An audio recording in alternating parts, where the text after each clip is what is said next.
Joining us now to look at the outlook for the diamond industry in 2014 is Sakhile Ngcobo, who is Executive Head of External and Corporate Affairs at De Beers.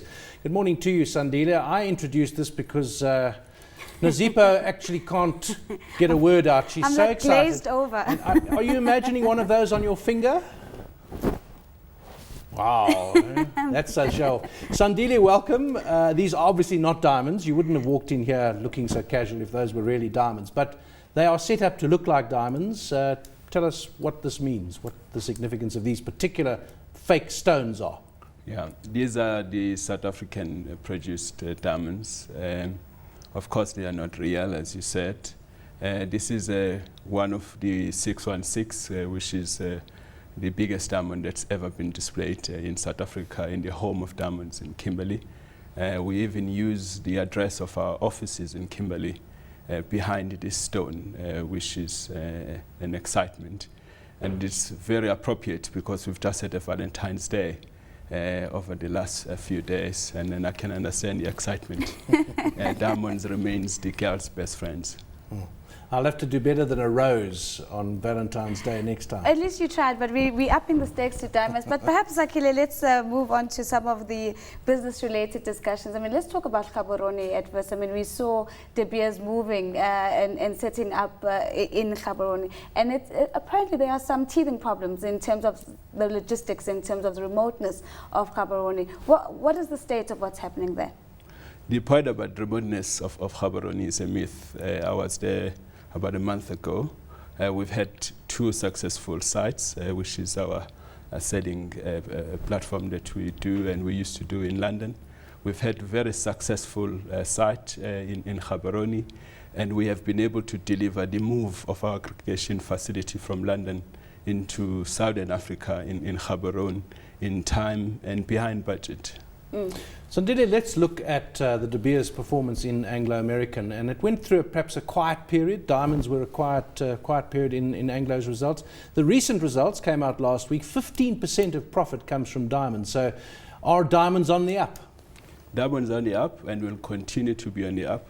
We project that in the near future, the supply-demand scenarios, we believe that production will definitely be a lot lower than the demand, especially we foresee the diamond industry, especially on the production side, plateauing from a supply point of view, and the demand continue to rise, which is very exciting for our business and very exciting for the Southern African diamond industry, especially in South Africa, where we have an exciting relationship with the government of South Africa through the State Diamond Trader. How does South Africa compare with the other markets that have become increasingly attractive? And I'm particularly thinking about Angola at this time. South Africa remains very prospective for our business. As you know, we are investing more than 20 billion rands in extending the life of our Venetia mine, which is in the Limpopo province in South Africa. We're very excited about South Africa compared to maybe in the north of Africa. The sole focus for South Africa is the fact that we believe that the next diamond mine will be in South Africa. We're spending millions of dollars in exploring and looking for diamonds in South Africa, especially in Limpopo and in the Northern Cape, where our business was founded in 1888. Sandile, De Beers, of course, used to be a monopoly, and there was the central selling organization, and towards the end of the 90s, early 2000s, all of that, or a lot of that changed. You talked about market forces here, and it is a unique product, this, in the sense that it's not useful. There is some industrial use, but you can get artificial ones for that. It's all about perception, isn't it? Diamonds are a girl's best friend, and if that perception changes, then you don't have a product. Since the delisting, since the Oppenheimers removed themselves from De Beers, how has the company changed, and how do you, in an era without monopoly, how do you manage this particular unique product? Our focus in our business is on operational excellence, is on continuous business improvement. It's to get the best out of our people, the passionate diamond people that work for us around the world. And our focus is really around how do we continue to grow demand. We foresee that demand for luxury products will continue to grow. Last year, we experienced between 3% and 3.5% rise in the Polish diamond market, and we foresee up to 44% this year and going into the future. We believe that the diamond industry is well positioned to maximize the value in terms of the luxury goods category. We see serious growth around all the growing markets like in US and in China and in Hong Kong. We've just opened a number of jewelry stores, diamond jewelry stores, through our joint venture partnership with Louis Vuitton. We're very excited about the future, and hence we continue to invest billions of dollars in growing our supply, especially in Southern Africa and also in Canada, where we've just got all our permits that we required in order to be able to start our Gachokwe project, ready for the winter roads access, which we will be doing this year in 2014. Tell us a little bit more about that partnership with Louis Vuitton and how, and the extent of where we are likely to see that partnership take place. We have opened about 5 stores in the last 2 years, and actually more. We are very excited about the relationship. The business is continuing to grow, and the business is continuing to give us the kind of return on investment.